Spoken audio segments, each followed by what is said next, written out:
The COVID regulations impose significant restrictions on the freedoms of members of the public. They had a right to expect their Prime Minister to have read the rules, to understand the meaning of the rules, and indeed those around him to have done so too, and to set an example in following those rules. What the Gray report does show is that Number 10 Downing Street was not observing the regulations they had imposed on members of the public. So either my right honourable friend had not read the rules, or didn't understand what they meant, and others around him, or they didn't think the rules applied to Number 10. Which was it? Does my right honourable friend recall that ever since he joined the party's candidates list 30 years ago, until we got him into Number 10, he has enjoyed my full-throated support? But I am deeply concerned by these events, and very concerned indeed by some of the things he has said from that dispatch box and has said to the British public and our constituents.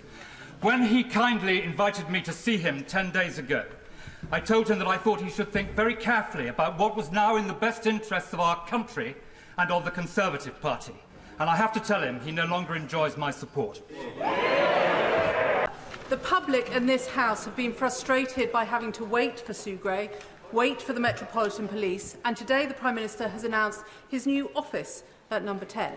Please can you let this House know what specific structures are going to be put in place so that this House can hold it accountable? Thank you, Mr. Speaker. Can my right honourable friend first of all remind the Leader of the Opposition and the Labour Party that the backbenchers of the Conservative Party need no reminders about how to dispose of a failing leader? And can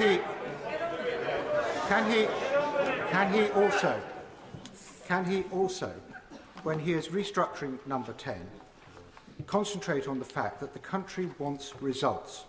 We can't see the point of such a large Number 10 superstructure, that it needs to be slimmed down and streamlined. And can I commend his determination to restore cabinet government, and it is on results over the next few months on which he will be judged. We've been asked to keep some sense of perspective, and I think that's right. The question here is whether those who make the law obey the law. That's pretty fundamental. Many have questioned, including some of my constituents, the Prime Minister's honesty and integrity and fitness to hold that office. Now, in judging him, he rightly asked us to wait for all the facts. Sue Gray has made it clear in her update today that she couldn't produce a meaningful report with the facts. So can I ask the Prime Minister the question that the Honourable Lady, the member for Hackney North and Stoke Newington, asked him and to which he didn't give an answer? When Sue Gray produces all of the facts in her full report after the police investigation, will he commit to publish it immediately and in full? It seems a lot of people attended events in May 2020. The one I recall attending was my grandmother's funeral. She was a wonderful woman. As well as a love for her family, she served her community as a councillor, and she served Dartford Conservative Association loyally for many years. I drove for 3 hours from Staffordshire to Kent.